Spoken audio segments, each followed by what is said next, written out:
தஞ்சை மாவட்டம் பாபநாசம் பகுதியில் கனமழை காரணமாக சேதமடைந்த பருத்தி வாழை சாகுபடிக்கு இழப்பீடு வழங்க வேண்டும் என்று விவசாயிகள் கோரிக்கை விடுத்துள்ளனர். இது தொடர்பான முழுமையான விவரங்களோடு எமது செய்தியாளர் தீனதயாளர் இணைந்திருக்கிறார். வணக்கம் தீனதயாளர், முழு விவரங்கள் என்ன?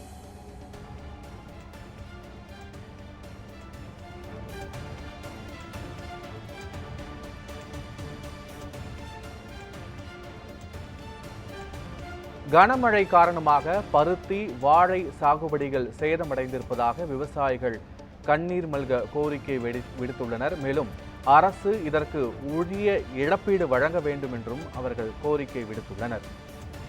தஞ்சை மாவட்டம் பாபநாசம் பகுதிகளில் கடந்த சில நாட்களாக பெய்து வரும் கனமழை காரணமாக பயிரிடப்பட்டிருந்த பருத்தி வாழை மரங்கள் சேதமடைந்திருப்பதாக விவசாயிகள் கவலை தெரிவித்துள்ளனர். இதற்கு அதிகாரிகள் பார்வையிட்டு உரிய இழப்பீடு வழங்க வேண்டும் என்றும் அவர்கள் கண்ணீர் மல்க கோரிக்கை விடுத்துள்ளனர்.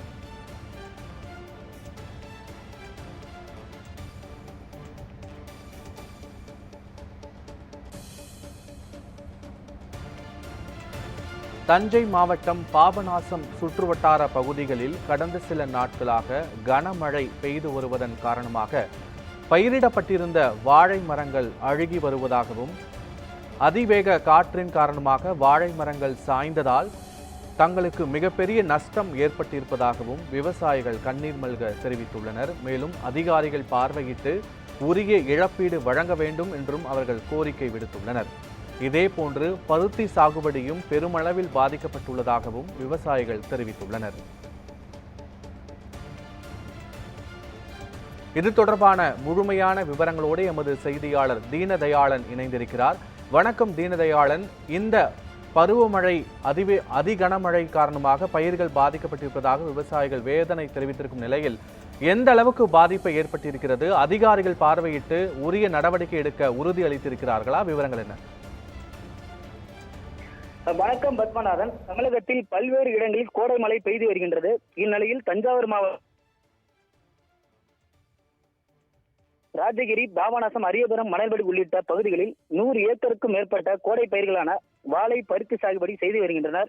இந்த நிலையில் பெய்து வரும் கனமழையின் காரணமாக வாழை மரங்கள் முறிந்து சாய்ந்தும் பருத்தி மழை நீரில் மூழ்கியும் பாதிப்படைந்துள்ளது.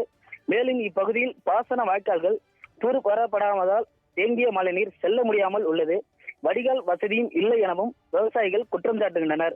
மேலும் விவசாய பகுதிகளில் மின்கம்பிகள் தாழ்வான பகுதியில் செல்வதால் ஆபத்து ஏற்படும் முன் அதனை அதிகாரிகள் சரி செய்ய வேண்டும் எனவும் உடனடியாக போர்க்கால அடைப்பில் பாதிக்கப்பட்ட பயிர்களை தோட்டக்கலை அதிகாரிகள் நேரில் ஆய்வு செய்து விவசாயிகளுக்கு உரிய நிவாரணம் வழங்க வேண்டும் என கோரிக்கை விடுத்துள்ளனர். முழுமையான விவரங்களுக்கு நன்றி தீனதயாளன்.